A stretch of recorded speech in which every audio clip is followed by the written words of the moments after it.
acuérdense de todo lo que han logrado, ¿no? Acuérdense de todo lo que los llevó hasta acá, porque a veces se nos olvida, a veces estamos con la presión del número, con la presión de entregar los resultados.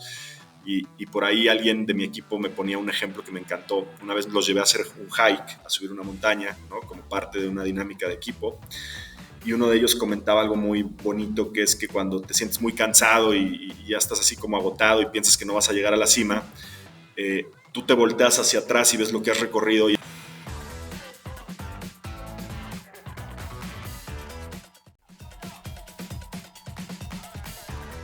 Bienvenidos a un nuevo episodio en The Supply Chainers, el podcast que te llevará a explorar los secretos del mundo de la cadena de suministros y la logística.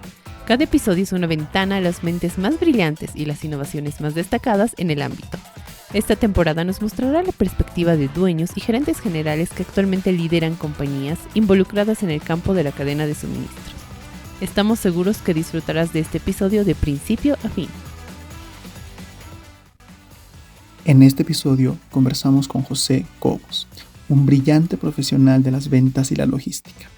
Estudió Administración de Empresas en la Universidad Rey Juan Carlos en España y cursó una maestría en la ESSEC Business and Marketing School, además de cursar también un MBA en la Chinese University of Hong Kong.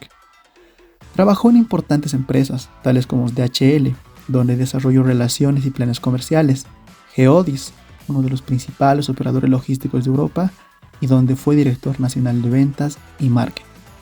Actualmente es el director global de ventas de NoPorts, uno de los más importantes operadores logísticos digitales de Latinoamérica. Prepárate para disfrutar y aprender de la interesante conversación que tuvimos con él. Comencemos. Yo acabé en logística por accidente, por así decirlo. No fue algo que yo hubiera planeado, fue accidental.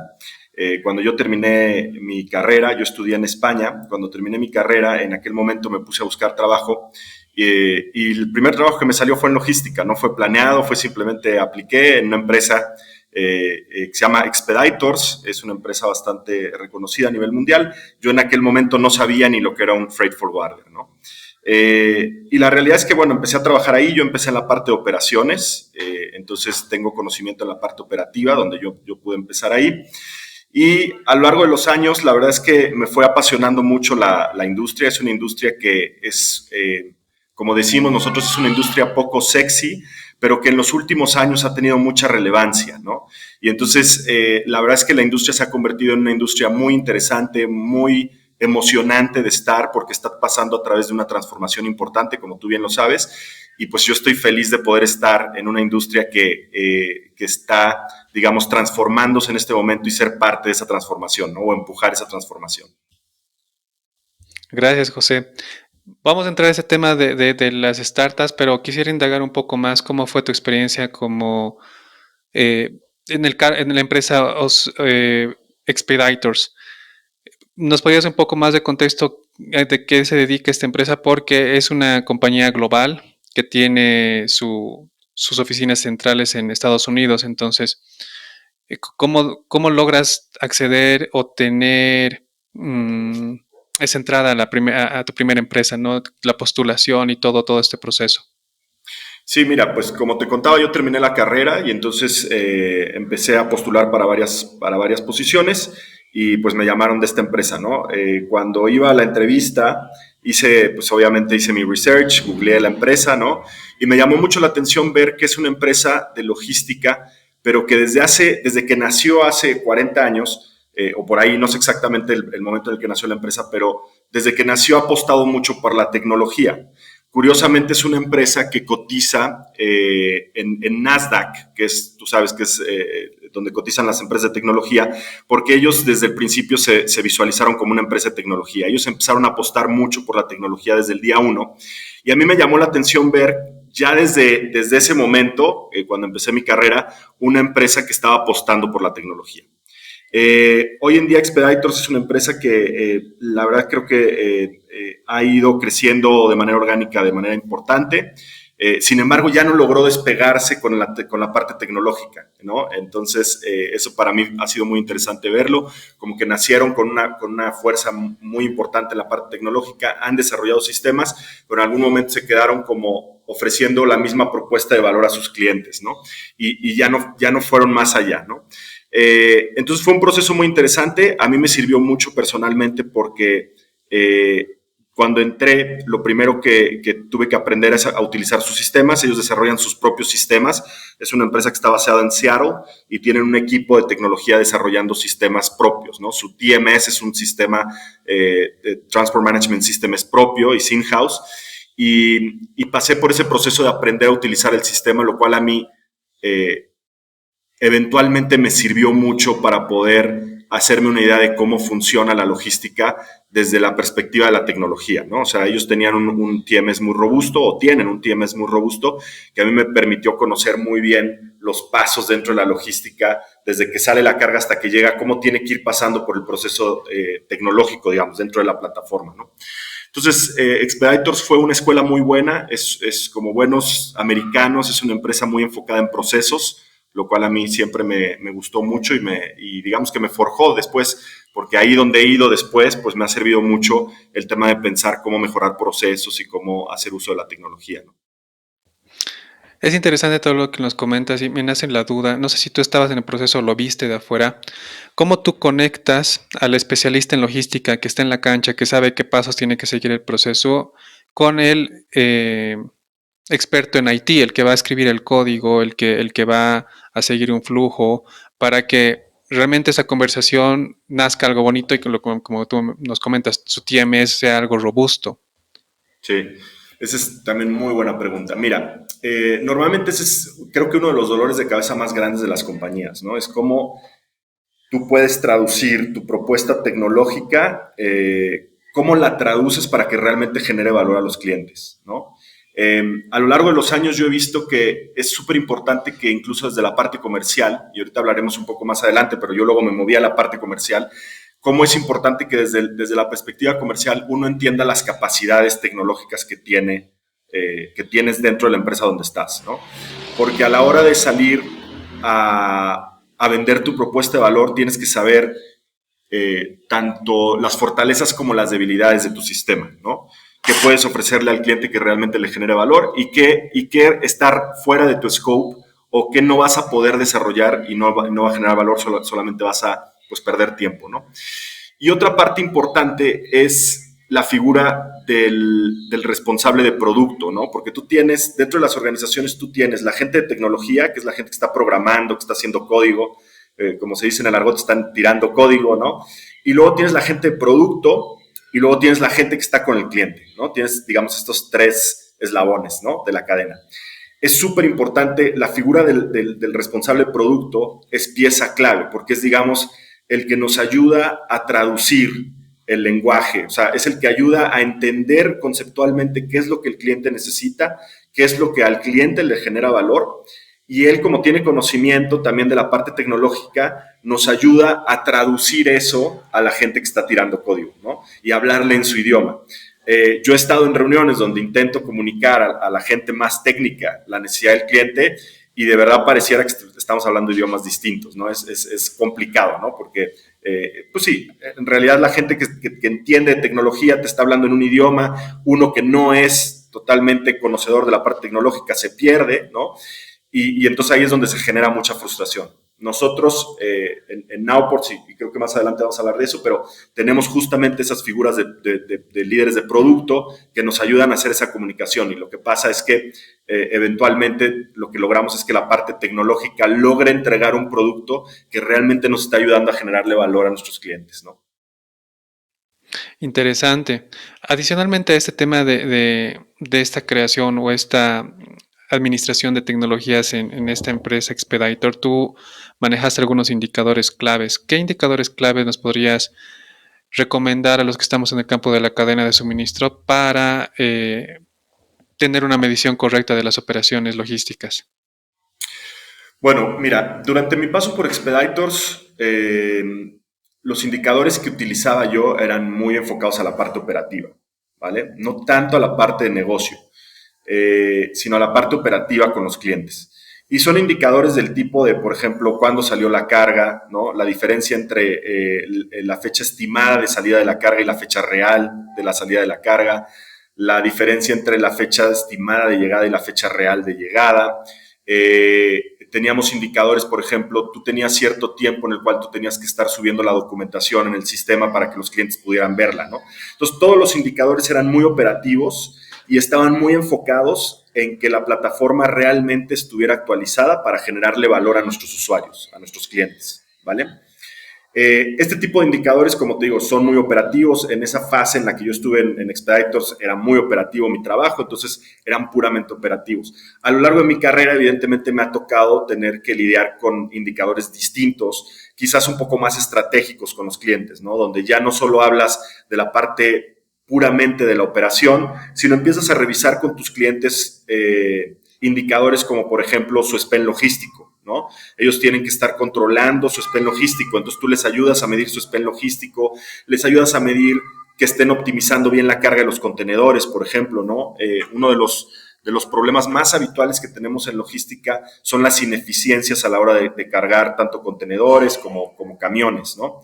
En el aéreo, es un poquito más eficiente el proceso, pero tanto en la parte marítima como terrestre hay muchas ineficiencias. Entonces, muchos de nuestros clientes nos piden actualmente poder medir indicadores de eficiencia, ¿no? Oye, ¿qué porcentaje de ocupación traigo en el contenedor, ¿no? ¿Por qué? Porque si alguno de nuestros clientes se da cuenta que trae, por ejemplo, un promedio de 60% de ocupación en el contenedor, tú imagínate lo que repercute eso en costos anualizados, por ejemplo, ¿no? Donde el 40% del contenedor en promedio viene vacío, ¿no? Eso, pues evidentemente, si lo traduces en términos monetarios, pues te das cuenta que estás teniendo ineficiencias con valores importantes, ¿no? Entonces, en la medida en la que yo fui evolucionando en mi carrera, también fue evolucionando los indicadores que yo fui midiendo para mis clientes, ¿no? Desde la parte más operativa al inicio, como luego ya un poco más estratégicos y luego ya mucho más orientados a también la parte de eficiencias, cómo tú te conviertes en un partner que les ayudas a mejorar eficiencias, a hacer mejor forecast de sus movimientos en el futuro, etcétera, ¿no? Interesante. La última pregunta que tengo sobre Expeditors y el tema de indicadores es, ¿cómo tú conectas? Bueno, si tienes la experiencia de haber vivido la conexión que tiene que existir entre los indicadores estratégicos con los operacionales. Poniéndote en tu ejemplo, tú mencionabas que la plataforma tenía que estar actualizada en tiempo y en forma para los clientes. Entonces, me imagino que es subir los documentos en las siguientes 24 horas. Y eso te va a decir un ok o un porcentaje, ¿no? 80%, 90%. Ese indicador operativo, ¿cómo lo conectabas con el estratégico? ¿Cómo hacías que este indicador, o no solo en Expeditors, sino en las otras compañías que desarrollaste, ¿cómo había esa conexión de un indicador con otro? Sí, mira, yo te diría que yo lo veía así. Los indicadores, el hecho de que tú vayas midiendo indicadores de manera regular y consistente, lo que te permite es que tú acumules un histórico de información, ¿vale? El indicador per se nada más por sí mismo no genera valor. Lo que genera valor es cuando tú empiezas a tener información histórica de cómo se está comportando tu cadena de suministro, ¿sale? Y cuando tú tienes esa información histórica de cómo se comporta tu cadena de suministro, te ayuda muchísimo en la toma de decisiones. Y la toma de decisiones sí es una actividad muy estratégica, ¿no? Cuando tú te sientas con un líder de logística o de cadena de suministro en las compañías, por ejemplo, que son mis clientes, pues evidentemente el indicador per se para ellos no genera valor, pero lo que genera valor es cuando tú presentas todo el histórico de tus indicadores en data que realmente te esté contando una historia, ¿no? Te voy a poner ejemplos a lo mejor un poco absurdos, pero por ejemplo, si tú te das cuenta que desde la fecha en la que el cliente te programa el booking hasta la fecha en la que tú recolectas a su proveedor, digamos, ¿no? Tú ves que hay desviaciones consistentes, puedes llegar a sacar conclusiones del tipo de que a lo mejor tu proveedor está incumpliendo ciertos tiempos o está siendo muy tardado en entregar el material. A lo mejor por contrato él te dijo que te entregaba en 5 días, pero cuando ya tiras el histórico te das cuenta que en promedio está tardando 10 días, ¿no? Y entonces tú puedes ir con tu proveedor a tener conversaciones mucho más estratégicas sobre los tiempos de entrega. O de igual manera, en la parte logística, a lo mejor estás utilizando una naviera que consistentemente está teniendo un gap muy grande entre su fecha estimada de salida y la fecha real de salida, y entonces esto te está impactando, porque evidentemente este gap tan grande entre una y otra te acaba impactando a lo largo de tu cadena de suministro, y entonces tomar decisiones como, oye, ya no vamos a trabajar con esta naviera, vamos a trabajar con esta otra, aunque a lo mejor sea un poco más elevado el costo, pero nos conviene porque nos está retrasando toda la cadena de suministro, y a lo mejor nosotros estamos incluso pagando penalizaciones por no entregar a tiempo a nuestros clientes, ¿no? Entonces, en resumen, lo que yo te diría es que las métricas per se no valen nada. Lo que vale es cuando tú tienes todo ese universo de datos y tienes la capacidad, evidentemente, de consolidarlos y ponerlos de manera tal que te puedan ayudar a tomar decisiones mucho más estratégicas, ¿no?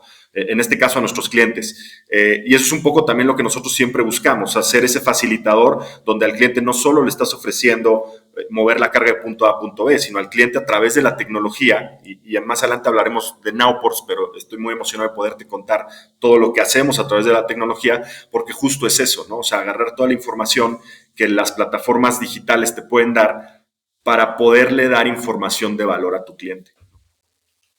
Gracias, José. Pasas de Expeditors a DHL. No sé si en esta ocasión ya dices ese salto al área de ventas o seguía siendo en el área operativa de logística. Mira, ese salto fue un salto muy importante, yo te diría, en mi desarrollo profesional, porque justo quería dejar de estar en el área operativa para poderme mover a las ventas, ¿no? Yo siempre fui muy inquieto, siempre soy una persona que me gusta mucho las relaciones humanas, entonces la realidad es que la operación en logística es una actividad, digamos, donde tienes poco contacto, digamos, con las personas, ¿no? Entonces yo lo que quería era como moverme, desarrollarme más en la parte social, y decidí dar ese salto para moverme a la parte comercial. Curiosamente, en DHL yo entré directamente en un área muy específica que es de proyectos industriales. Básicamente es un área que se dedica a hacer movimientos muy especiales que requieren un proyecto, ¿no? Entonces, para ponerte un ejemplo, una fábrica de cemento se va a desmantelar y se va a mover completita la fábrica de un país a otro, ¿no? Entonces, requiere un proyecto para que, pues, obviamente hagas un análisis de viabilidad de las rutas, cómo vas a mandar el molino, cómo vas a mandar los hilos se pueden desarmar, se pueden meter en contenedor, sí o no. Y entonces, eso fue como una parte muy importante en mi carrera, porque mi rol en DHL era la parte comercial, es decir, salir a vender el proyecto, pero luego ejecutarlo. También participaba en la ejecución del proyecto, ¿vale? Entonces, digamos que era una posición un tanto híbrida entre la parte comercial, estar ahí, porque la parte comercial necesitaba de mucho conocimiento técnico, ¿no? Pero luego también la ejecución del proyecto, ¿no? Cuando ya cerrábamos la venta, también participaba en el movimiento del proyecto, ¿no? En la ejecución del proyecto. Entonces fue muy importante para mí, aunque fue breve mi paso por DHL, fue importante porque fue mi primer paso hacia la parte comercial, y de alguna manera también me ayudó muchísimo a fortalecer mi conocimiento técnico y operativo, ¿no? Y que luego eso más adelante en mi vida me dio muchas tablas para poder salir a vender valor, digamos, a los clientes, ¿no? Porque él tenía conocimiento de eso. Interesante. Como dices, tu paso corto, bueno, acá das tu inicio al área de ventas, das un paso corto y te vas a otra empresa que tú nos comentarás más a detalle. Eres consultor estratégico de negocios. Sí. Tiene que ver con Easy Taxi, creo que en Bolivia, los que nos están escuchando en Bolivia y en algunos países de Latinoamérica, esta empresa de Easy Taxi es bastante conocida. No sé si puedes comentarnos más al respecto, José, de Rocket Internet. Sí, claro, mira. Cuando estoy en DHL, ya traía una inquietud fuerte de moverme hacia. Tenía muchas ganas yo había estado viviendo en Europa mucho tiempo y tenía muchas ganas de conocer otro territorio, de aprender de otras culturas, y tenía mucha curiosidad por la cultura asiática, ¿vale? Y entonces, y por otro lado, tenía este sueño de querer estudiar un MBA. ¿Okay? Quería seguir fortaleciendo mi conocimiento, quería seguir digamos, fortaleciendo mi parte técnica, ¿no? Y quería estudiar un MBA. Y entonces se me ocurrió mezclar las dos pasiones o los dos objetivos que tenía en ese momento, ¿no? El de Asia con el MBA, y apliqué para estudiar un MBA en Hong Kong, ¿no? Y entonces me moví a Hong Kong a estudiar mi MBA full time. Cuando estaba en Hong Kong, yo soy muy inquieto y entonces al cabo de unos meses que ya me sentí más cómodo con el hecho de volver a estudiar y el MBA, dije, me tengo que poner a trabajar o me tengo que poner a hacer algo que también fortalezca, me ayude a seguir fortaleciendo esto, ¿no? Y entonces tuve la oportunidad de entrar en Easy Taxi. Easy Taxi era una empresa de Rocket Internet. Tengo entendido que Easy Taxi la vendieron a Didi no hace mucho tiempo. Ahí les perdí un poco el rastro, no me sé muy bien la historia, pero Rocket Internet en ese momento tenía Easy Taxi y me tocó el lanzamiento en Hong Kong. Fue la primera vez que tuve una oportunidad de realmente trabajar en una startup, ¿no? Y entender toda la dinámica y el ambiente que se vive trabajando en una startup, ¿no? Y recuerdo, como te dije, yo venía de la escuela de Expeditors, una empresa de muchos procesos, de todo muy estructurado, todo muy ordenado, y recuerdo muy bien DHL muy parecido, ¿no? Alemanes que también tienen este tema de procesos y demás. Y de repente llego a Easy Taxi y me doy cuenta del caos que es la startup en términos de que pues no hay procesos. Yo llegué, recuerdo muy bien el primer día y pues casi estaba esperando que me dieran mi job description y qué iba a hacer, y básicamente me dijeron, no, aquí nadie te va a decir qué tienes que hacer, ¿no? Tú tienes que ver qué tienes que hacer, tu objetivo es este, ¿no? Y me dieron mi objetivo y nadie me explicó qué tenía que hacer, ¿no? Además, en Easy Taxi estaban lanzando la marca en Hong Kong, entonces no es como que tuvieran una operación consolidada ni nada, estaban realmente empezando, ¿no?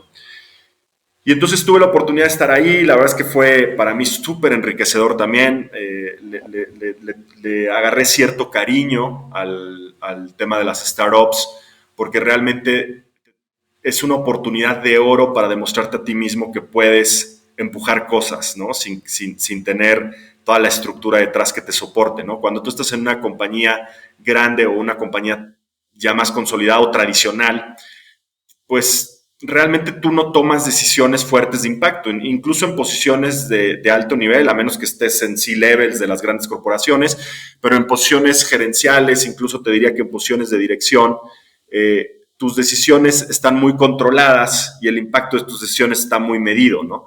Y cuando entras en una startup, tienes la oportunidad de tomar decisiones por ti y el impacto de tus decisiones es muy grande. No en el sentido del volumen del negocio, ¿no? Pero sí en el sentido de que tus decisiones pueden impactar para que, en ese momento, por ejemplo, en el ejemplo de Easy Taxi, mis decisiones impactaban para ver si íbamos a tener más users o no íbamos a tener más users, y eso eventualmente impacta en el negocio, ¿no? De manera muy directa. Y me apasionó mucho ver que las decisiones que te permite una startup tomar tienen un impacto muy directo y lo ves, es muy palpable, ¿no? En grandes corporaciones tú tomas decisiones y normalmente se diluye tu decisión, no se nota tanto el impacto, y eso me apasionó mucho, ¿no? Porque además me di cuenta de algo que no sabía que tenía la capacidad, pues, de ejecutar. Ahí fue cuando me di cuenta de que mis decisiones se traducían en resultados muy tangibles, y me apasionó mucho el hecho de ver que mis acciones tenían un impacto, ¿no? Y estuve ahí en Easy Taxi desde el principio. Era un proyecto que tenía fecha de caducidad, porque yo entré como practicante, por decirlo de alguna manera, porque como estaba estudiando, yo era estudiante, tenía permiso de estudiante en Hong Kong y tenía fecha de caducidad eso, ¿no? Pero les estuve ayudando con toda la estrategia de crecimiento para Easy Taxi en Hong Kong. Ahí diste, o sea, puede decir que ahí diste tus primeros pasos en growth, porque hay una diferencia, y bueno, aprovecho de preguntar, ¿cuál es la diferencia entre growth? ¿Cuál es la diferencia entre marketing? ¿Cuál es la diferencia entre ventas? Y bueno, inclusive publicidad ya está separada. Sí. Mira, si tú miras ventas es la gestión de todo el proceso comercial, puramente comercial, ¿sale? Desde la prospección, desde la identificación de tu ideal customer profile o el cliente que quieres traer, luego la prospección y todo el ciclo comercial, ¿no? Para no extenderme ahí, pero esa es la gestión de ventas, ¿no? todo el proceso comercial, desde que tú identificas un lead hasta que lo cierras, ¿vale? Cuando tú hablas de growth, es un concepto mucho más extenso, ¿no? Se ha puesto ahora muy de moda, creo, mucho más en las startups, el concepto de growth, pero es un concepto mucho más extenso porque va más allá de la parte comercial, meramente comercial, o va más allá del proceso meramente comercial, sino que es todo lo que sucede alrededor del crecimiento, o sea, todo lo que fomenta, ayuda y empuja el crecimiento dentro de las organizaciones, ¿sale? Y entonces aquí puedes meter temas tan complejos como incluso procesos de M&A, ¿no? Oye, queremos crecer a través de la adquisición de otra empresa. Esto puede caer dentro del área de growth, ¿no? En algunas empresas lo tienen en finanzas, bueno, ahí ya hay diferencias, pero pudiera caer dentro del área de growth, ¿no? Por ejemplo, la expansión, oye, queremos expandirnos a otros mercados, a otros países, a otros territorios. Esto debiera entrar en la parte de growth, ¿no? Oye, todas las estrategias de marketing que hacemos para captar leads entra dentro de growth, ¿no? Toda la parte o los esfuerzos que hacemos de retención de nuestros clientes entra dentro de la parte de growth. Entonces, growth es un concepto mucho más amplio que engloba todo aquello, toda aquella actividad que ayuda a empujar el crecimiento de la empresa, mientras que ventas es un poco más limitado y engloba el proceso puramente comercial. Interesante concepto, José. Escucho bastantes personas hablar de marketing, ventas, growth y en nuestra cabeza siempre lo asimilamos como una misma área, pero con la explicación que nos diste se entiende bastante que hay mucha diferencia en estas áreas que acabo de mencionar. Acabas tu paso por Rocket Internet y vuelves a México, a otra empresa. Así es. Cuando termino mi MBA en Hong Kong, empiezo a explorar opciones, ¿no? Yo ya en ese momento tenía una inquietud por las startups, ¿no? Ya me había enamorado de la startup. Y entonces me puse a evaluar si era conveniente quedarme en Asia, era conveniente volver a Europa, que yo estuve viviendo casi 11 años ahí, o empecé a explorar la opción de volver a México, ¿vale? En aquel momento, Europa no se veía muy prometedor en términos de crecimiento profesional. Como sabes, Europa, en general, todos los países son economías mucho más maduras, donde el crecimiento profesional es mucho más limitado o mucho más lento, por así decirlo. Asia, pues obviamente son economías muy dinámicas también, ¿no? Y México, pues venía como sigue hasta ahora despuntando fuerte y se veía pues como promesa, como siempre nos suele suceder. Y entonces me doy la oportunidad de probar en México, ¿no? Sale la oportunidad de volver a logística, sale la oportunidad de ir a una empresa que si bien no es una startup, porque no es una startup, durante el proceso de entrevistas me acabaron enamorando porque es una empresa que tiene una filosofía muy de emprendimiento, ¿no? Son los líderes con los que tuve oportunidad de participar en el proceso de selección, me dieron la impresión de ser líderes muy hands-on, muy proactivos, de empujar cosas, y eso me gustó mucho, me llamó la atención, y entonces sale la oportunidad de regresar a México después de varios años de andar dando vueltas por ahí, a una empresa que se llama Geodis, es una empresa francesa, y bueno, entro de lleno a la parte comercial dentro de Geodis, ¿vale? Y ahí, bueno, digamos que vuelvo de la mano de Geodis a México, estoy durante 7, casi 8 años en Geodis, ahí estuve pasando por diferentes posiciones comerciales, la empresa, como toda empresa, pasó por varios procesos de transformación a lo largo de estos 7 años, ¿no? De reestructuras, para adaptarse obviamente a lo que estaba sucediendo en el mercado mexicano. Y entonces yo, pues en esas reestructuras siempre iba agarrando puestos distintos, pero que al final pues me iban enriqueciendo mucho. Yo empecé como Trade Lane Manager entre Alemania y México, es decir, mi principal foco era la generación de negocio para la ruta de Alemania y México. En México, la inmensa mayoría de las empresas que mueven entre Alemania y México son automotrices. Entonces creé un conocimiento muy profundo de la industria automotriz en México, lo cual me llevó a una siguiente posición dentro de Geodis como responsable comercial de la vertical de automotriz. Entonces, digamos que ya no veía solo Alemania, sino veía toda la industria automotriz en México. Y bueno, eventualmente ya me llevó a posiciones más gerenciales con gente a cargo, y finalmente mi última posición en Geodis fue como director comercial, ya a cargo, digamos, o responsable de la parte, de toda la parte comercial de México y de marketing. José, es muy común escuchar afirmar que los de ventas tienen un alto, realmente maneja muy bien la frustración a los nos. ¿Tú qué recomendación das a los que constantemente están en la búsqueda de un sí y tienen que recibir bastantes nos? ¿Cómo manejar ese tema?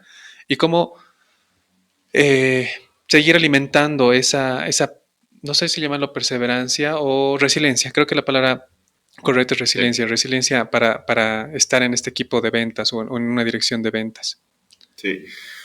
Mira, el proceso comercial es un proceso duro, ¿no? Normalmente se cree que el vendedor tiene una vida muy fácil, ¿no? Siempre me tocó lidiar con eso, porque te vas a comidas con los clientes y demás, pero esa es la parte sexy de la posición, pero hay una parte muy dura, ¿no? Y es todo el manejo de la frustración, como tú bien dices, el manejo de los nos, ¿no? Y cómo vas superando eso, ¿no?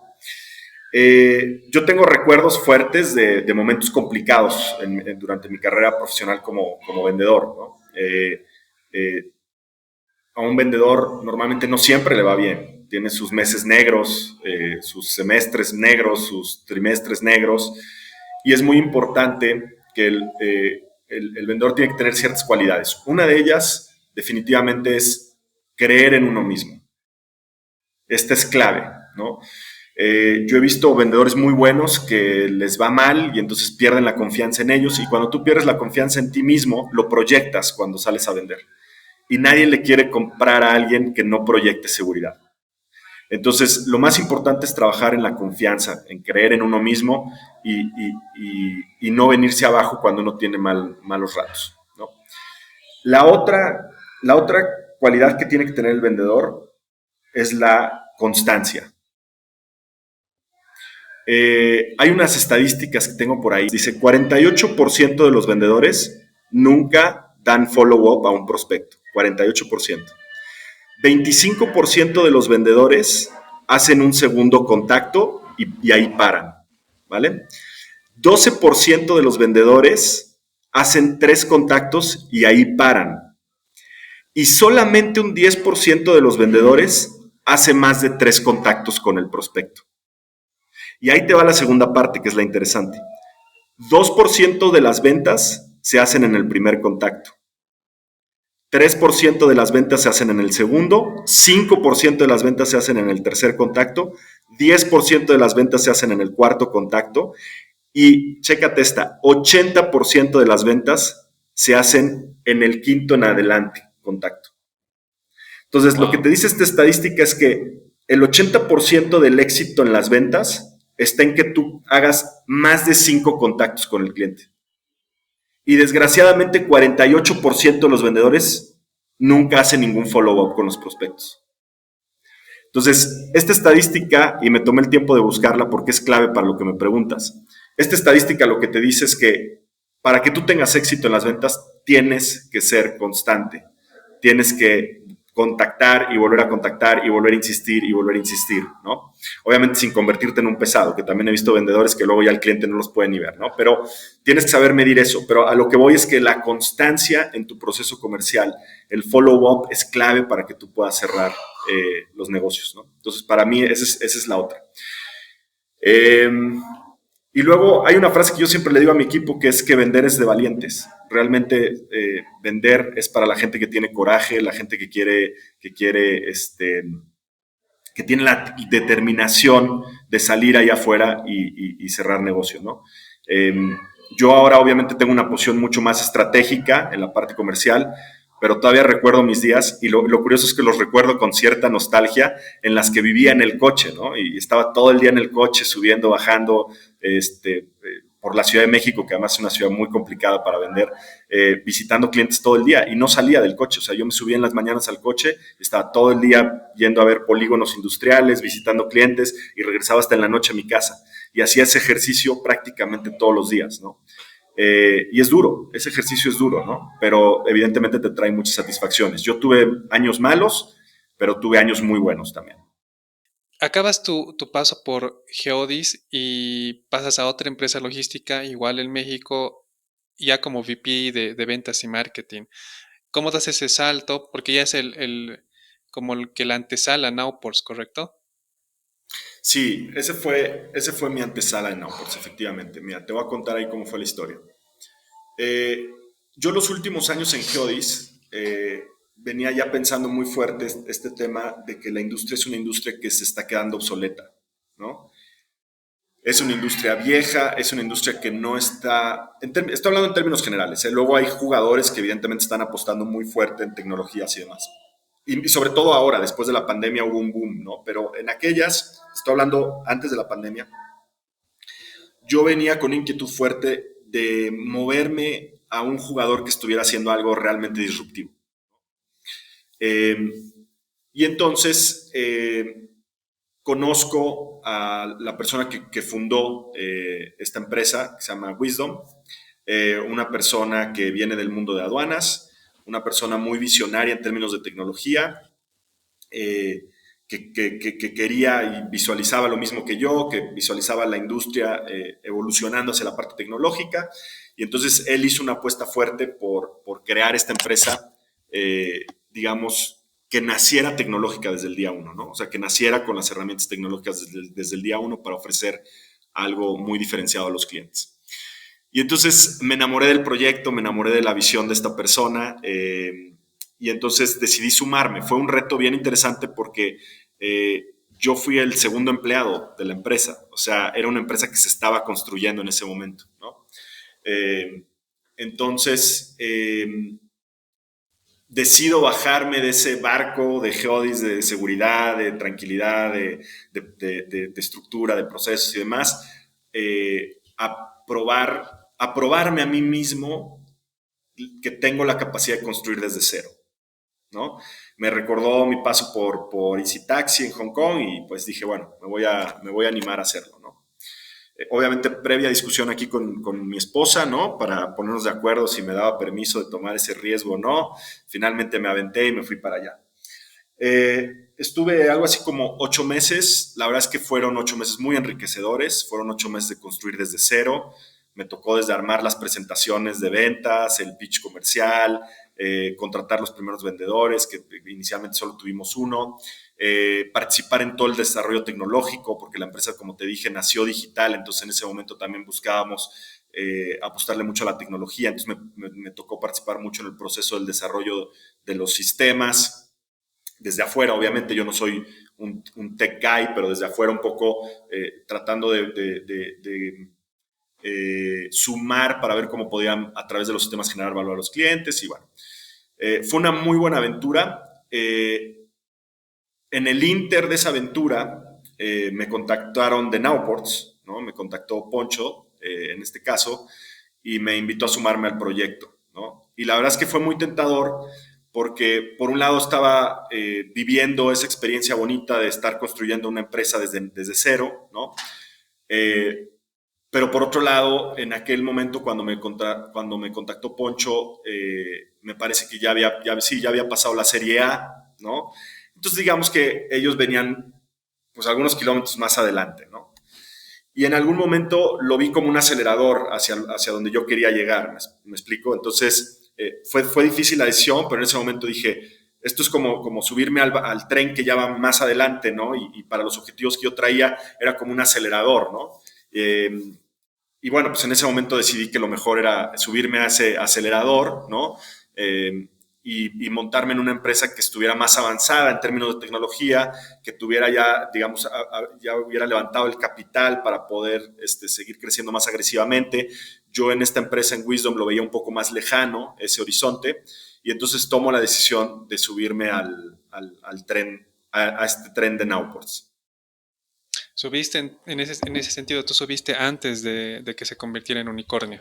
Sí. Estuviste en el proceso de convertirla en unicornio.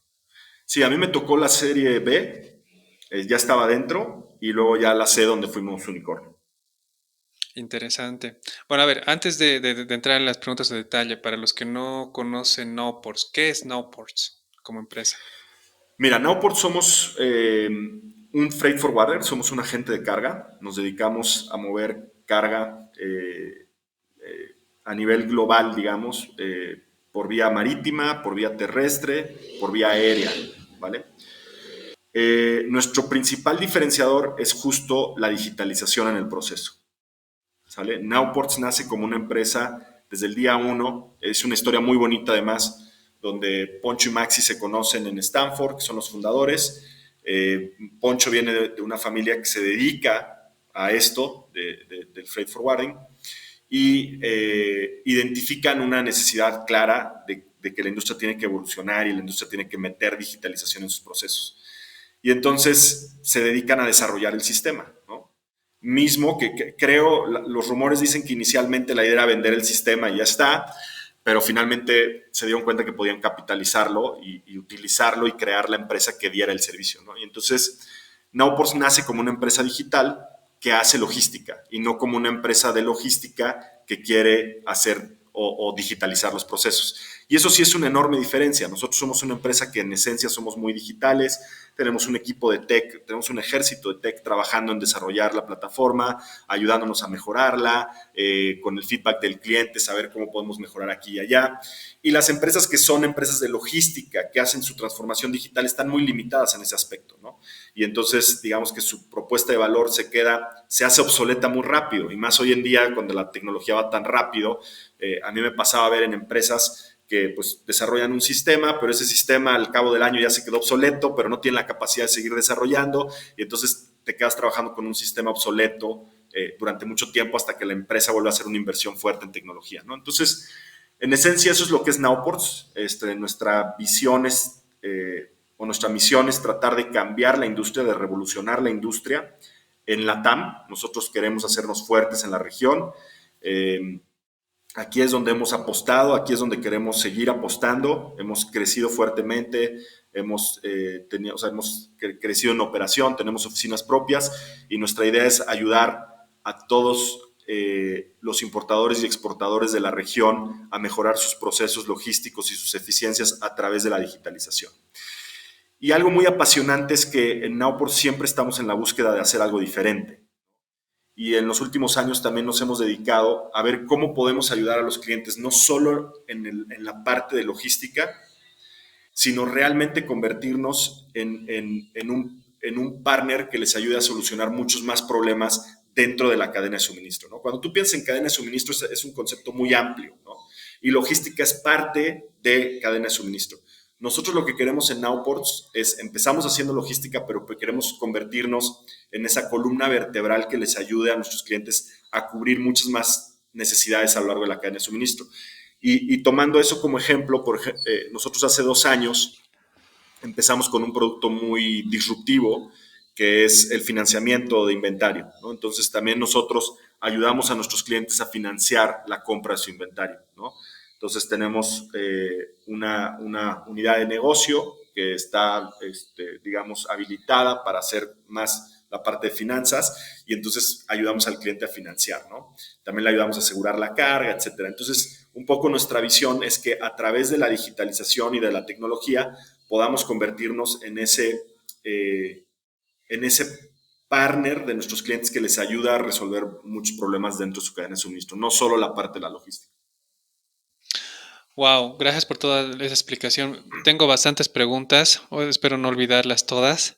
La primera, José, es, tú mencionaste que Pocho o el equipo de Nowports te contacta.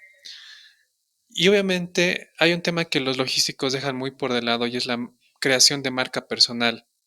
Ujú. Tú, ah, primero, creaste tu marca personal para llegar a ese punto donde seas un referente y te busquen en vez de tú buscarlos. ¿Y cómo creaste o cómo hiciste que esto suceda, ¿no? En tu perfil durante estos años.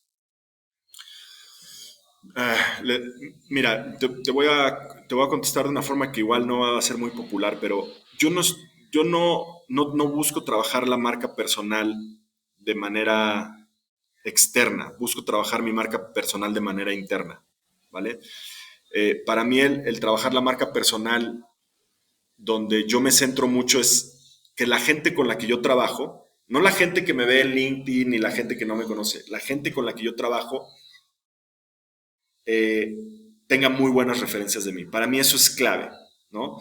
Y entonces lo que ha sucedido es que con esa filosofía de trabajar mis relaciones internas con la gente con la que yo convivo todos los días, más allá de la gente que no me conoce, me ha ayudado para lo que creo yo que ha pasado es que me he hecho un nombre en la industria como una persona confiable, una persona con la que se puede trabajar bien, que es un team player, que es una persona enfocada en resultados y que es una persona que empuja el crecimiento dentro de las empresas.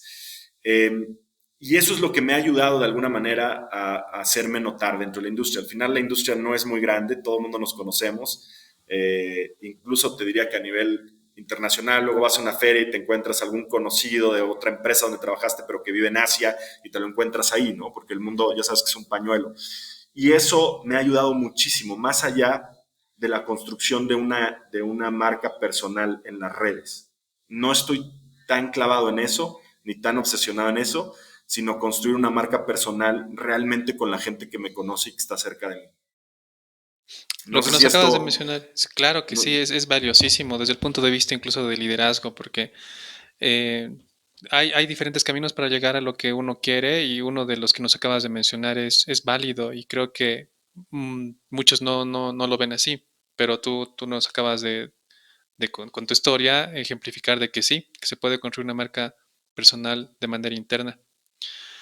La otra pregunta que tenía con toda esta, con esta parte que nos comentabas respecto a Nowports, bueno, es pregunta y también acotación. sí, Para los que están en el área de supply chain, es muy común que cuando tengas que coordinar con tus forwarders, con tus proveedores, lo hagas a nivel emails. Entonces sí, el seguimiento se hace tedioso porque mandas el email al proveedor y después del proveedor le mandas al forwarder, después del forwarder inclusive a la gente de carga o al transportista. Y cuando quieres hacer seguimiento a una carga, ya, es fácil, pero cuando manejas 10, 20, 30, así 40, se te es. hace todo una complejidad. Entonces, lo que Nowports está viniendo a solucionar es justamente ese problema de la centralización, de la digitalización, porque como tú comentas, es un negocio que tiene bastantes años, o sea, y nadie ha hecho algo disruptivo, y Nowports está entrando a dar esa disrupción. Tú nos comentabas a un inicio de la conversación esa unión del área de IT, de producto y el cliente. Sí. Eh, ¿Cómo logran digitalizar este proceso? Obviamente no estabas en esta parte, pero ¿en qué etapa ya están? Porque estoy seguro que al inicio debió de ser súper complejo. ¿Cómo haces que Merckx, que te da la Sí. información, te la dé a ti? ¿Cómo tú la digitalizas? ¿Tienen un ejército poniendo la data? ¿Tienen a la gente de IT haciendo conexiones por todos los sistemas? ¿Nos podrías comentar cómo es el behind the scenes de todo eso que ve el cliente y que puede ver el cliente si el día de mañana los escoge? Sí, me encanta tu pregunta. El otro día participé en un foro y me hacían la misma pregunta. Y mira, eh, las cadenas de suministro son muy complejas, ¿no? Hay muchísimos intermediarios en una cadena de suministro. Participan muchos players diferentes, ¿no? Y el gran reto que tenemos las empresas cuando hablamos de querer digitalizar el proceso, el gran reto que tenemos es cómo hacemos ese intercambio de información entre tantos players que están jugando este rol dentro de la cadena de suministro, ¿no? Porque si tú piensas en logística, ya es complejo, pero si piensas en supply chain es todavía más complejo. Tienes al fabricante, tienes al banco, por ejemplo, cuando hay instrumentos de cartas de crédito, por ejemplo, tienes a las empresas aseguradoras, tienes a instituciones gubernamentales, o sea, cuando piensas en cadena de suministro, se hace súper complejo.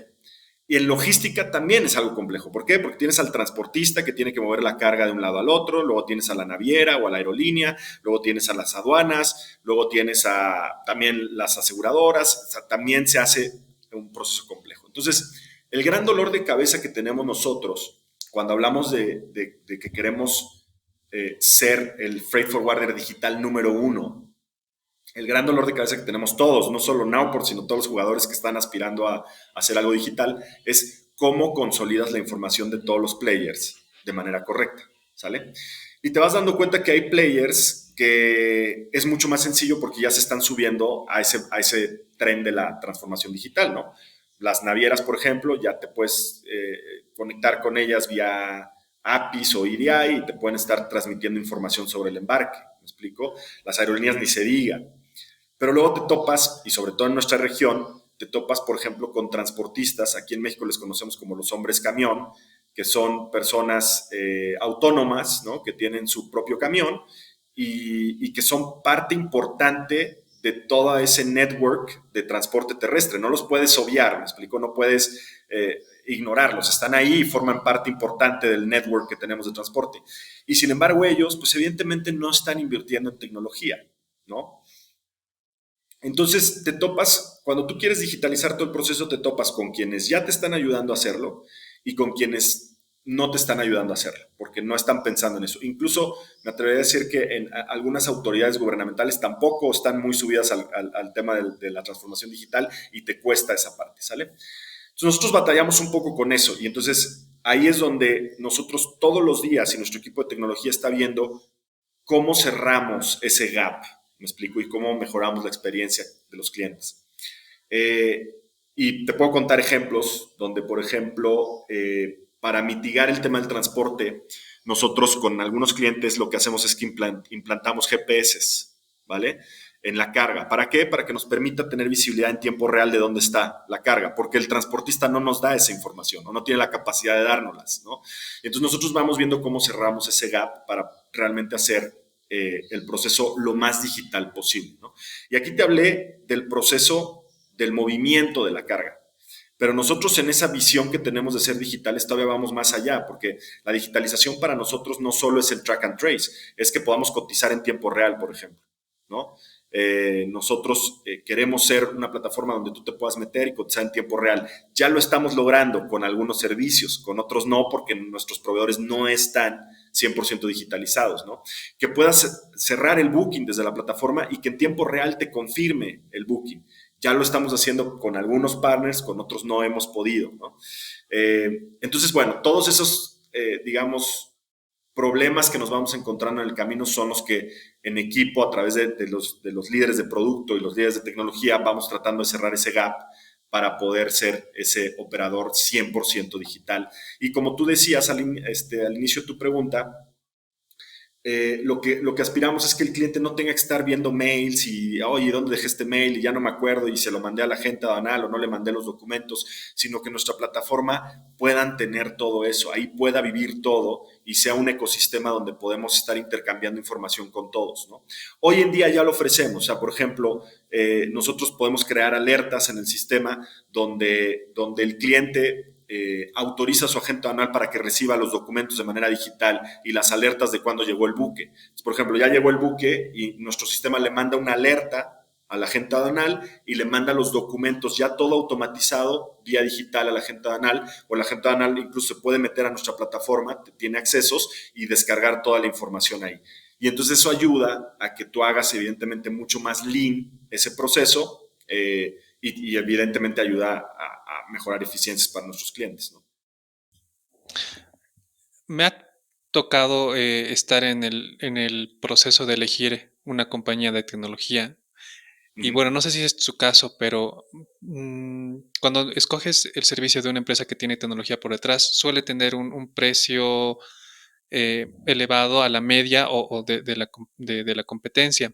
En tu caso, ¿la tecnología les ha ayudado a disminuir los costos o porque hay que hacer bastantes uniones, están con un precio un poco más arriba del average? Sí. Nuestro objetivo es tener los mismos precios que los competidores. ¿Sale? O sea, nosotros sí aspiramos a ser una opción competitiva, no buscamos, digamos, tener un extra costo porque estamos utilizando la tecnología, ¿vale? Lo que sí buscamos a través de eso es el cliente, cuando nuestra visión es esta, el cliente si trabaja con nosotros, no necesariamente le vamos a salir más caro ni más barato, vamos a ser competitivos en línea con el mercado. Pero nuestra visión es que si él trabaja con nosotros, va a encontrar eficiencias y sus ahorros van a llegar por eficiencias en el uso de la tecnología, ¿vale? Y nosotros vamos a tener un cliente fidelizado, ¿no? Un cliente que nos va a dar la carga porque sabe que nosotros le generamos valor y él va a tener un proveedor que le está ayudando a encontrar eficiencias. Ese es nuestro ganar-ganar, así lo vemos nosotros, ¿no? No sé si esto responde a tu duda. Totalmente, y era donde quería llegar para los que nos están escuchando, ya que muchas veces nos enfocamos en mirar el precio, pero no todo lo que hay detrás del precio. Y, y en mi experiencia, realmente invertir en ese tipo de empresas, me refiero a contratarlas o comprarte un software donde te va a generar eficiencias, visibilidad, centralización, etcétera. eh, el costo-beneficio es en el largo plazo gigantesco. Exacto. Así es. Y muchas veces, como las empresas no miden a detalle ciertos procesos, no lo ven o no lo pueden poner en un número para hablarle al financiero y decirle, mira, invertí en esto, vamos a pagar tanto, pero acabas de reducir. Entonces, no duden en contratar esos servicios porque realmente vale la pena. Yo lo digo con la experiencia. No trabajo con Oxports hoy en día, pero sí con algunas que hacen tecnología y realmente después de estar un año y medio, vemos un antes y un después Definitivo. clarísimo. Sí, un poco la narrativa que yo tengo con mis clientes es justo esa, ¿no? Hay muchos costos ocultos, ¿no? Y normalmente, cuando tú estás en un área de logística, tus indicadores normalmente pues son ahorros, ¿no? Oye, busca ahorros en la parte logística. Muchas empresas ven la logística como un centro de costo, es decir, lo asignan directamente a un costo necesario, ¿no? Yo para vender mi producto requiero tener costos, ¿no? Y uno de ellos es la logística. Necesito mover el producto de punto A punto B, que es donde mi cliente me lo va a comprar, y es un costo necesario, es un mal necesario, y entonces lo meten como un centro de costo. Tengo por ahí de repente la fortuna de encontrarme algún que otro cliente que no lo ve así, que la logística lo ve como un diferenciador, ¿no?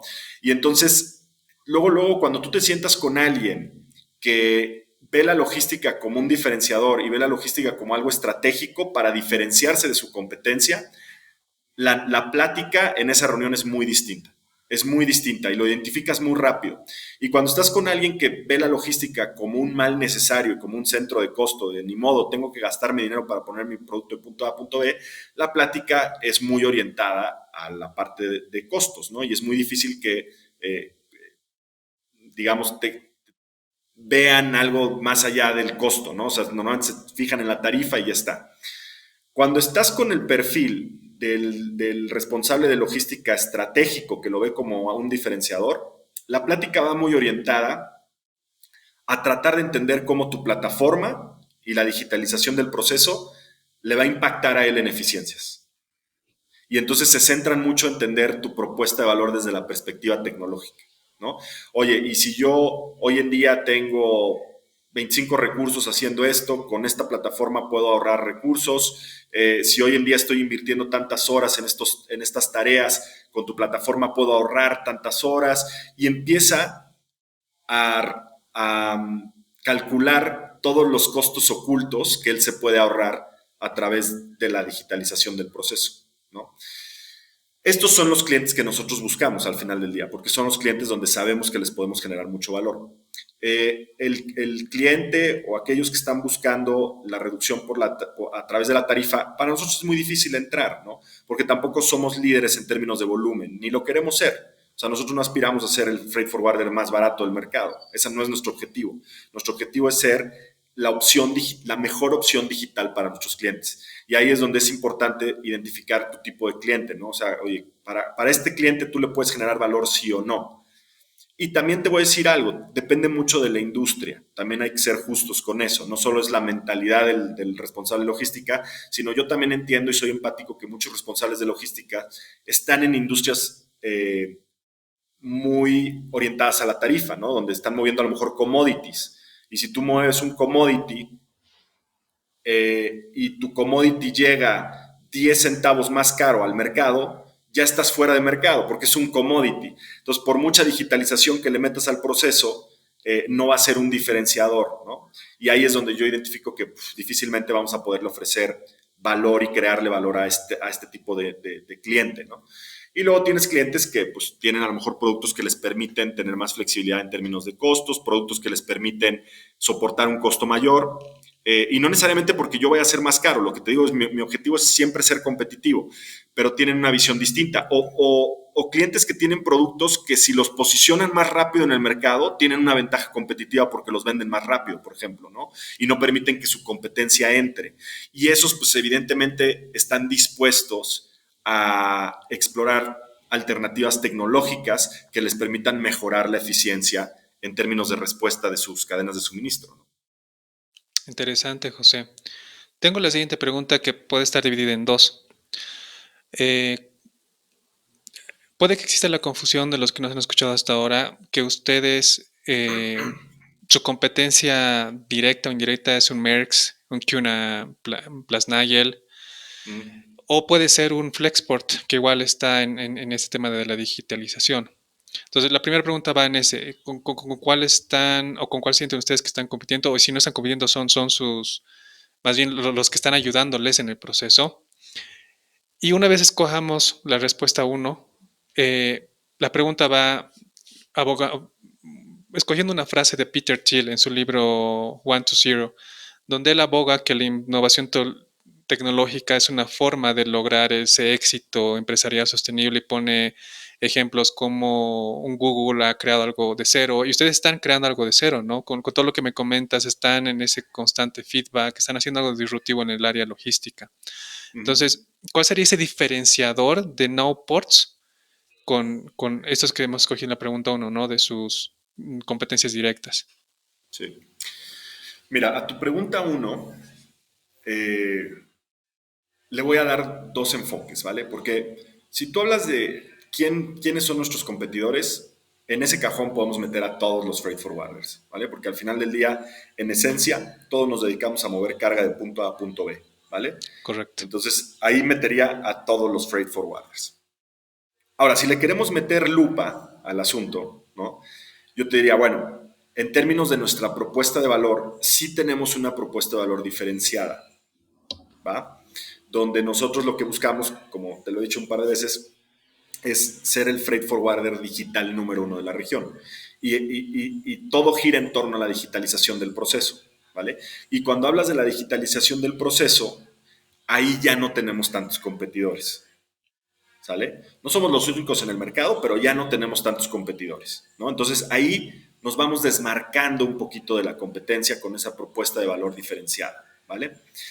Y ahí sí podemos hablar de que tenemos algunos competidores ya más reducidos, que la propuesta de valor va muy enfocada a toda la digitalización del proceso logístico, ¿sale? Y ahí mencionaste algunos, ¿va?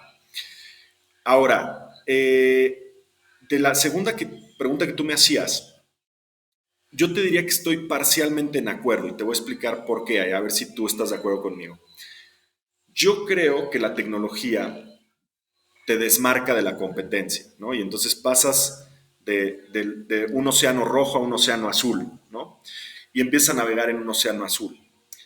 Pero para mí eso no es garantía de éxito sostenible y sustentable en el largo plazo, ¿vale? Hoy en día creo que está más que comprobado que las empresas tienen que seguir innovando y tienen que seguir apostando por estar a la vanguardia de las tecnologías, ¿vale? Y me recuerda a lo que te conté de Expeditors al inicio. Una empresa que nació tecnológica, que la rompió en sus días porque trajo algo muy nuevo y que eventualmente mi sensación, no quiero hablar mal de nadie, pero mi sensación es que se quedaron un poco estancados en términos de tecnología, o por lo menos ya su propuesta de valor no evolucionó en esa dirección, ¿vale? Yo creo que la clave es sí utilizar la tecnología, pero no coincido en que, en que el uso de la tecnología de manera inicial sea un factor determinante de éxito sostenible a largo plazo. Tienes que seguir innovando y tienes que seguir estando a la última. Ahora está muy de moda hablar de inteligencia artificial, ¿no? Todo el día nos están bombardeando con la palabrita dichosa de inteligencia artificial. Y la realidad es que yo me quedo pensando que el día de mañana, la manera en la que yo visualizo a Nowports es apostándole a la inteligencia artificial. O sea, apostando a que nuestra plataforma eventualmente se convierta en una herramienta súper poderosa que nos permita, por ejemplo, hacer análisis predictivos, que permita a los clientes, a través de inteligencia artificial, no sé, programar mejor sus forecasts, adelantarse a subidas de tasas de los fletes, no lo sé, o sea, soñando, porque yo no sé tampoco el alcance que pueda tener esto. Pero mi punto es, si nosotros en Nowports nos quedamos con lo que tenemos, en 5 años nos van a alcanzar todos y ese océano azul que estamos viendo ahora se va a convertir nuevamente en océano rojo, ¿no? Nosotros tenemos que aprovechar este momentum que tenemos, ¿no? De que nos desmarcamos de la competencia, pero para seguir apostando a seguir desarrollando tecnologías, obviamente tecnologías enfocadas a la generación de valor, y esto es clave. No todas las tecnologías y no todas las innovaciones se traducen en valor para los clientes. Y es clave que nosotros como compañía entendamos eso, ¿no? Veo a muchas organizaciones haciendo inversiones fuertes en I+D y al final la pregunta del millón es si esto creó valor para sus clientes o no creó valor, porque si no creó valor para sus clientes, creo que no se justifica el desarrollo de I+D, ¿no? Entonces, nosotros estamos, como te dije, el equipo de tecnología a través del de producto, pensando en qué es lo siguiente que se viene para nosotros, ¿no?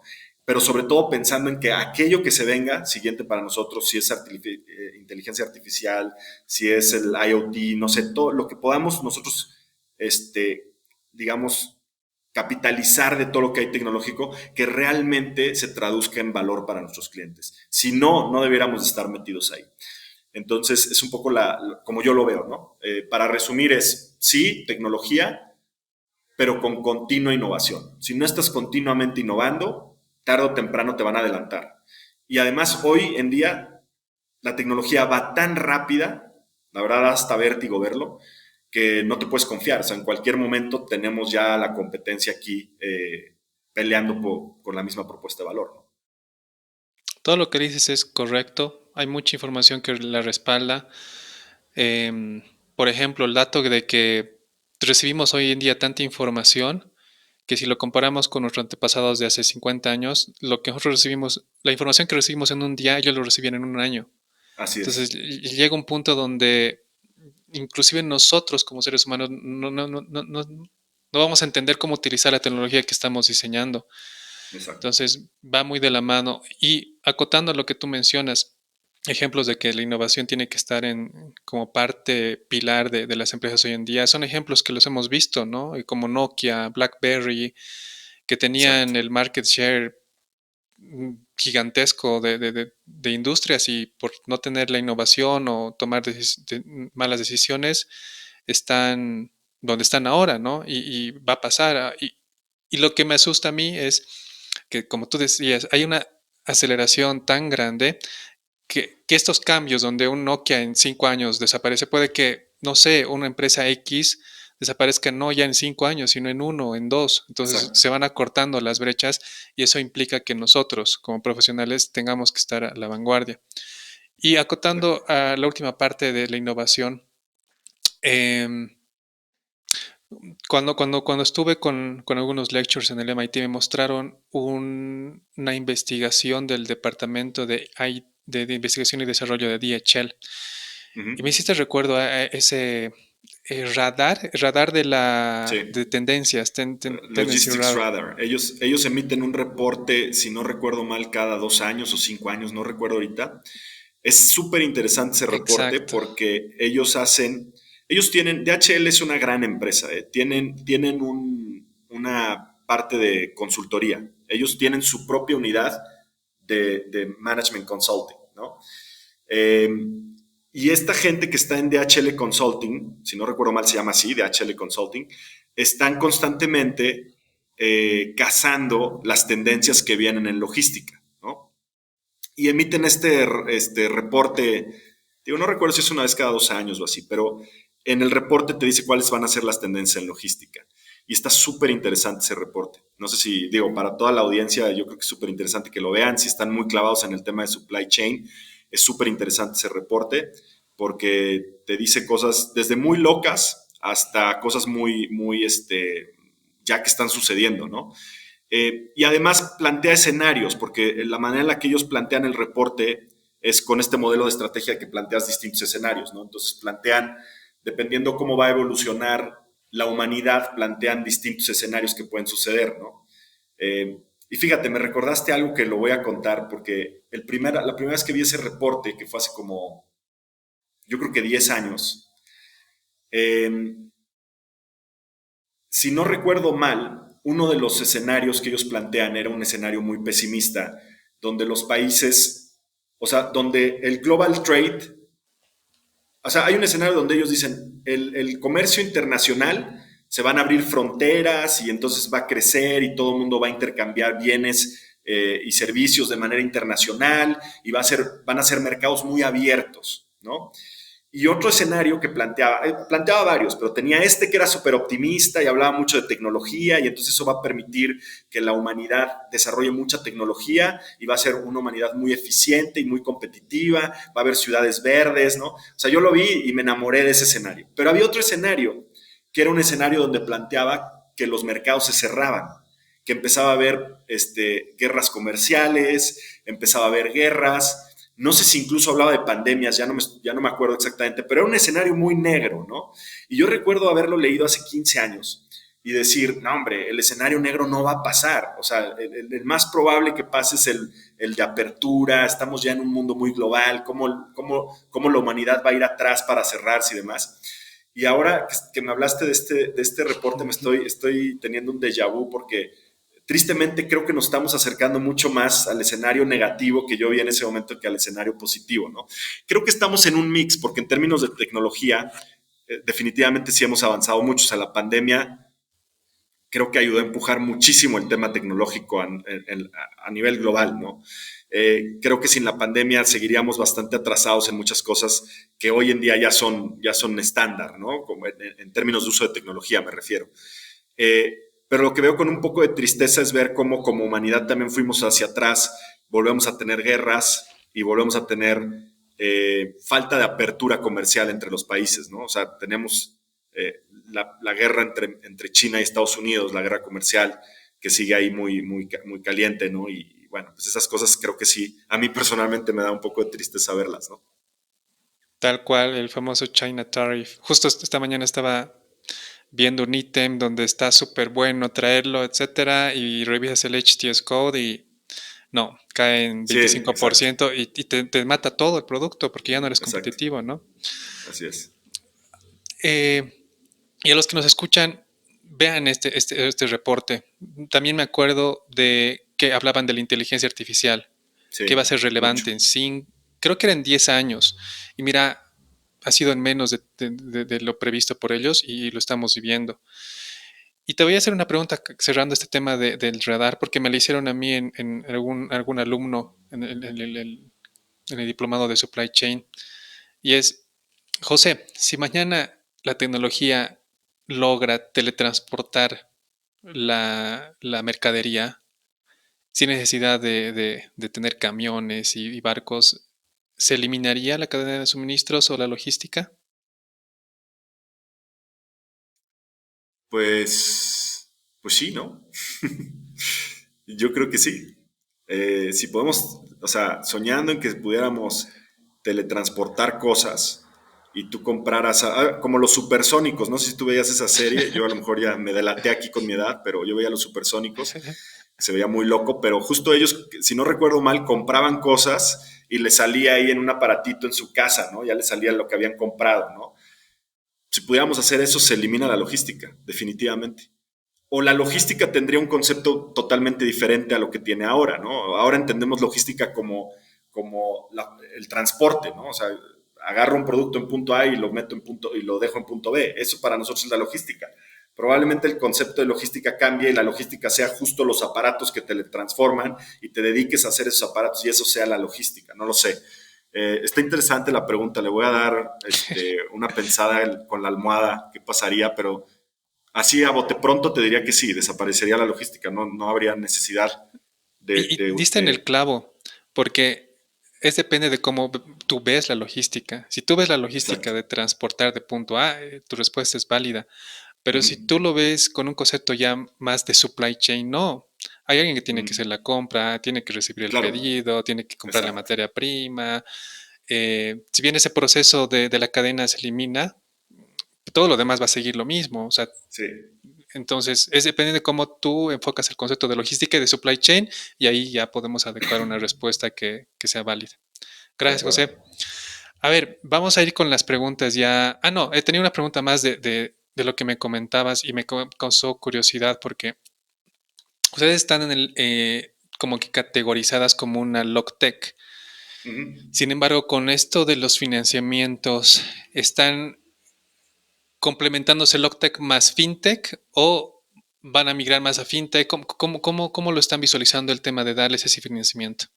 Sí, la visión es seguir siendo una Logitech, es decir, una empresa de tecnología haciendo logística. Ese es nuestro principal servicio y esa es nuestra principal misión, ¿vale? Lo que hemos identificado es que, eh, digamos que a esa propuesta de valor inicial, nosotros podemos irle incorporando adicionales que permitan convertirnos, como te había explicado hace unos minutos, en un proveedor muy robusto para nuestros clientes, ¿no? Y entonces le metemos servicios financieros. Ahora, no nos vemos como una fintech porque no vamos a prestar dinero a, a clientes que no, o a empresas que no sean clientes nuestros en la parte de freight, ¿me explico? Entonces, no es nuestra visión salir a prestar dinero a cualquier empresa, sino prestarle dinero a nuestros clientes de transporte, de la parte de freight forward. Wow, ese es un plus que creo que nadie lo tiene ahora y es bueno para tomarlo en cuenta. Sí. Gracias, José. Vamos a ir a las preguntas ya de cierre en esta etapa. Y bueno, una pregunta es, ¿tú ves la inteligencia artificial como una tendencia, así como fue hace 2 años las criptomonedas y todos hablaban de criptos, ahora todo el mundo habla de inteligencia artificial? ¿Es una tendencia o es algo que ha llegado para quedarse? No, llegó para quedarse. Definitivo, definitivo.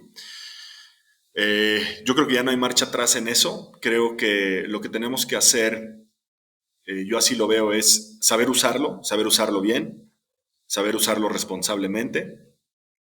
Creo que tienen que regularlo. Eso sí, creo que tiene que haber cierta regulación porque pareciera que si no se nos puede convertir algo que se nos salga de las manos. Y algo clave que nos pasa con todas las tecnologías es realmente identificar dónde generan valor, ¿no? Yo lo digo mucho esto, te lo dije también hace unos minutos, porque en un mundo donde tenemos acceso a tanta información, a tantas herramientas, a tantas cosas, es muy fácil desenfocarse o es muy fácil empezar a hacer cosas que no generan valor, ¿no? Creo que por lo menos cuando yo pienso en inteligencia artificial y pienso en logística, que en mi mente están las dos, es cómo hacemos uso de la inteligencia artificial para generarle valor a nuestros clientes. Si no va a generar, o generarnos valor a nosotros de manera interna, eso también. Si no va a generar valor, no deberíamos de estar probando ni jugando con ella. Esa es un poco mi visión de la inteligencia artificial. Yo Ese la es, uso mucho, y la verdad me ha generado mucho valor, me ayuda mucho. Estaba al principio un poco reacio a utilizarla y ahora soy un gran fan de utilizar inteligencia artificial. Siento que sí hay que saber usarla de manera responsable, y también entender las limitantes que tiene, ¿no? Porque a veces en este mundo damos por bueno todo tipo de información y la información muchas veces viene muy, muy contaminada. Entonces también tienes que tener criterio para saber seleccionar, ¿no? Dicen un punto muy, muy clave que no está siendo conversado y es el tema de la regulación a esta Mm, tecnología. Y bueno, para los que tienen más curiosidad, yo les recomendaría que lean el libro de Sapiens de Yuval Harari, ok, porque él lo escribió hace, creo, 5 o 6 años ese libro, y él ya hablaba de inteligencia artificial y cómo esto iba a ser disruptivo en nuestra humanidad y cómo íbamos a evolucionar y cómo esta tecnología podía dar poder, bastante poder a estas industrias que centralizan esa información, porque de alguna manera ellos van a tener la verdad, entre comillas. Entonces, si tu source of truth es esa tecnología y detrás de esa tecnología hay un dueño, o sea, él puede manipularla sí, a su conveniencia. Entonces, así es. es importante ese tema. Gracias por tocarlo. José, em, si tuvieras la oportunidad de escribir un mensaje en el cielo para que todo el mundo lo vea, ¿qué frase elegirías? Be happy. Bonita frase. ¿Tiene algún significado? ¿Hay algo detrás de esa frase? Pues no, simplemente creo que, digo, me va a salir un poco del tema, ¿no? Pero me preguntaste algo así muy profundo y para mí es importante que seamos felices en la vida, ¿no? La vida es muy corta, se nos va muy rápido y lo importante es disfrutar el camino. Entonces, creo que sería mi mensaje así Es fuerte totalmente para válida y... cualquiera que lo leyera. Perdón si pensabas ver No, algo de supply chain o de no, no, no, logística en el no. cielo, pero Te cuento que es una pregunta que me encanta hacerla porque mm, dependiendo del invitado, dan una respuesta logística o dan una respuesta como la tuya. ujú, Y me encanta recibir este tipo de respuestas porque detrás de todo lo que es logística, supply chain, o sea, no tenemos que olvidarnos que hay la parte humana, ¿no?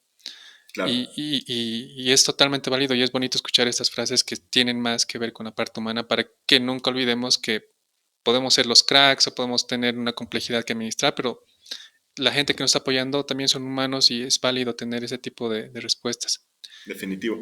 Y mira, ahí para complementar, la gente que estamos en supply chain, digo, yo la verdad no he estado en otra industria muy distinta a esta, ¿no? Pero yo sí creo que en términos generales somos personas que tenemos que soportar mucha presión, porque las cadenas de suministro, o sea, el proceso de cadena de suministro es un proceso estresante, ¿no? Donde todo tiene que funcionar, todo tiene que estar perfecto, ¿no? Y las personas que nos dedicamos a esto, pienso que pasamos por procesos de estrés mayores que quizás en otras industrias, ¿no? Es un poco como yo lo veo, no sé si me estoy equivocando en esto. Pero por eso el mensaje que te decía, pues es todavía más robusto, ¿no? Yo a mis equipos siempre, como que a los equipos comerciales que también pasamos por mucha presión, siempre me gusta frenar a mi gente y decirle, oigan, acuérdense de todo lo que han logrado, ¿no? Acuérdense de todo lo que los llevó hasta acá, porque a veces se nos olvida, a veces estamos con la presión del número, con la presión de entregar los resultados. Y por ahí alguien de mi equipo me ponía un ejemplo que me encantó. Una vez los llevé a hacer un hike, a subir una montaña, ¿no? Como parte de una dinámica de equipo. Y uno de ellos comentaba algo muy bonito, que es que cuando te sientes muy cansado y ya estás así como agotado y piensas que no vas a llegar a la cima, tú te volteas hacia atrás y ves lo que has recorrido y eso te da mucha energía para seguir, ¿no? Entonces, bueno, un poco lo que te quería decir es que creo que para el mensaje para toda la audiencia, que seguramente sean muchos de ellos gente de supply chain, pues es ese, ¿no? O sea, pasamos por muchos periodos de estrés, ¿no? Pero es importante que paremos, la vida no es supply chain, ¿no? Si no llegó un buque no se acaba el mundo, si no llegó el contenedor no pasa nada, respiremos, veamos todo lo que hemos logrado, veamos todas las cosas buenas que hemos hecho y seamos felices, ¿no? Gracias, José. Muy, muy inspirador. Y bueno, ya con la última pregunta. En este punto de la entrevista hemos repasado tu camino, trayectoria, decisiones que te llevaron a donde estás, tanto buenas como malas. Si mañana perdieras la memoria y solo te permitieran escoger o conservar un recuerdo o aprendizaje de toda esa trayectoria, ¿cuál elegirías? Eh, la experiencia de irme a Hong Kong a vivir. Wow. Ese fue un parteaguas en mi vida. El tema de lo que nos contaste de las startups.